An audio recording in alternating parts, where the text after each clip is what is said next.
We're back to in the greenhouse today, and today we're going to be spotlighting the irrigation system. Now this is something we didn't install right away when we purchased this greenhouse.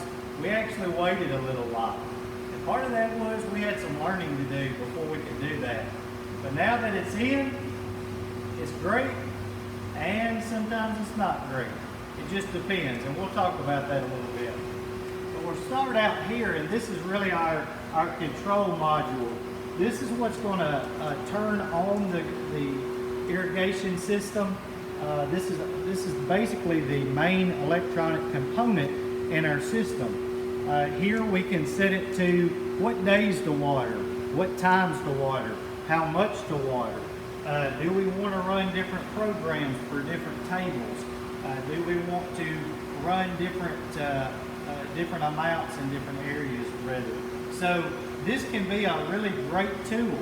The problem is on days like it has been in the last week, like we've been talking a lot about, it's overcast. It's very easy to overwater in the greenhouse. So on a day like today, we don't want to put a whole lot down. Tomorrow, if the sun pops out and it's out for a long period of time, temperatures are in the 60s and 70s, these ladies are going to dry out really, really fast. So it really has to be a step, day by day rather, type of a thing. Just because I've got an automatic control here in the greenhouse doesn't mean that I don't have to check on them 7 days a week. In fact, out of the last 3 or 4 days, today is the only day that I've been able to use this entirely without me watering some by hand. So that just kind of tells you it doesn't always make things as simple as it sounds. If we look at the individual tables, we're going to see these irrigation heads over the tables. Some things to take note with the irrigation system.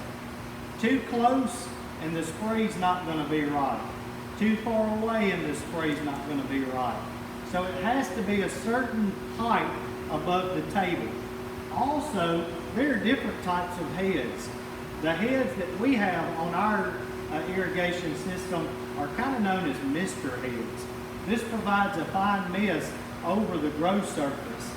Now, that's great when these plants are small, but as they grow, it begins to not put out enough water in order to sustain the plants that are on the table. So as we get closer to plant cell time, the irrigation system starts to lose its credibility for what we're doing unless we're going to go back and change these heads out. If we look up above our head, these nozzles or these sprayers are for the hanging baskets. No, we don't have any hanging baskets up there yet, but as time goes on, as space starts to get more scarce, we'll put them up there and try to let the irrigation system water them as much as possible. As we go back through the greenhouse, we look at that there are irrigation heads ever so often. Again, look at your irrigation system's manufacturer's specifications to determine how close together you need to put those irrigation spray heads. But for ours, we've tried to space them out where wherever this irrigation head stops, this one begins, but yet it does not overwater those that are underneath both heads. So we'll work our way to the back of the greenhouse, and we're going to check out another or a few more crucial components with the irrigation system. Here we have our fertilizer injectors. Now we're set up so that if we would like, we can put a fertilized system here or bucket here, and we can actually take some of that fertilizer and directly put it into the system and spray it onto our plants. Now we really haven't tried that out yet because the system has only been in for a couple of years. But if we wanted to get to that point, and let's just say we were growing a greenhouse full of the same thing, then we could adapt this to fertilize for us. That fertilizer is applied by parts per million, so some of your science and mathematical skills have to come in order order to make sure that you get the right amount of fertilizer, but not too much. Too much fertilizer is just like any other thing. Too much of a good thing can be a bad thing. Now, if we work around here, we start to see our control valves.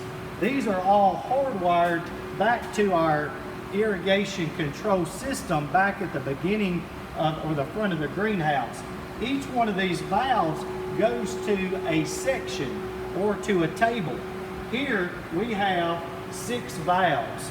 If we want to, we can turn on one valve at a time, running it for a certain amount of time, allowing us to water one table at a time for the desired amount of time and the required amount. If these are not engaged, the valve is closed and no water is flowing. So currently we have no water misting in our greenhouse. All of these are closed. But again, they can come on one at a time and allow water to flow through pipes to different areas of the greenhouse, watering those plants. Now we want to stop now and do our plant spotlight for the day, and we're going to spotlight these new gold lantana that are just now blooming. These are very beautiful and are also among some of our most popular plants. Again, like yesterday's coleus, you'll notice that these are in 4.5-inch pots. 4.5-inch pots because they're going to require so much space. We have 3 different varieties of lantana here in our greenhouse, and they all have different growth potential. Some of these can grow up to 4 and 8 feet wide and as much as 4 to 6 feet tall, depending on the placement. So the more that these dudes start to grow, the more we're going to have to space them out before plant sale day. These ladies also like some sun. So if you've got a place in your garden, your flower bed, that gets a good amount of sun, this is an excellent choice for you. And for those butterfly lovers out there, lantana is the plant for you. Now these aren't the lantanas that are going to come back next year unless we have an extremely mild case of the winters. But these will be hardy throughout the growth season.